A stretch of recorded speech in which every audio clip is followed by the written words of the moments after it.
আসসালামু আলাইকুম রহমতুল্লাহি ওয়া বারাকাতুহু। কি অবস্থা, কেমন আছেন? আজকে একটা ভিডিও হলো, কিছু কথা বলতাম। কথা হলো, এই দুনিয়াতে 3 ধরনের প্রাণীর হতাশা, মানে কিয়ামত পর্যন্ত থাকবো।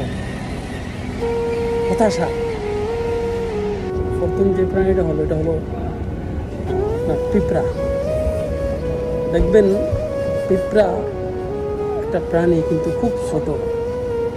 বা যেই পিঁপড়াই বলেন না কেন, খুব ছোট কিন্তু পিঁপড়াগুলো।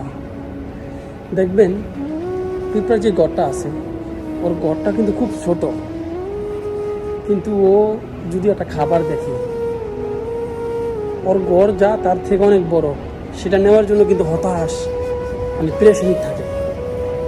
চিন্তা করে দেখেন, এটা নিবি, সব পিঁপড়া ছুটবো, কিন্তু খাবার ওটা আনা, তার গড় আনা পোষা লাগবে। আর 2 নম্বর প্রাণী হলো আপনার ওই যে বাংলাদেশে ইন্দুর, কাঠকোড়ালি, এগুলা। দেখবেন যত ধান চাল যা আছে বিলের মাটির, সব এগুলা ওরা আপনার কাইটা ওদের গড় বর্ব, কিন্তু ওরা খাইতে পারবে না, ভোগ করতে পারবে না। যেসব মেঘ বৃষ্টি আইব, দেখবেন সব আপনার নষ্ট হয়ে গেছে। লাভ ওইটাই, আরেকজনের জমিনের ধান, আরেকজনের জমিনের মাটি যা আছে এভরিথিং আপনার সব কিছু কাইটা ছিড়াই না, তার ঘরে বর্ব। খুব পেরেশানি, কোন সময় শেষ হয়ে যাব, থাকবো না, বুঝলেন? এই পেরেশানি থাকে। ইঁদুরও দেখবেন কিয়ামত কিন্তু খালি পেরেশানি থাকবো।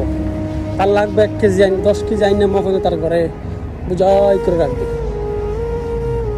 আর তৃতীয় যেই প্রাণী, সেটা হলাম আমরা মানুষ।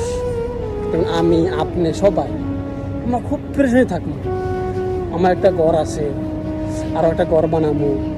আমার একটা বাড়ি আছে, আর একটা বাড়ি বানাবো। একটা গাড়ি আছে, আরও গাড়ি বানাবো। আরও জমি, আরও সম্পদ, আরও টাকা। মানে পেরেশানি, আমাদের পেরেশানি আর পেরেশানি শেষ হবে না। এর লেগা দিনের পথে সবাই চলে আসেন, নামাজ কালাম পড়েন, আল্লাহকে ডাকেন। এটাই আমাদের পেরেশানি, আমাদের হতাশ থাকবই।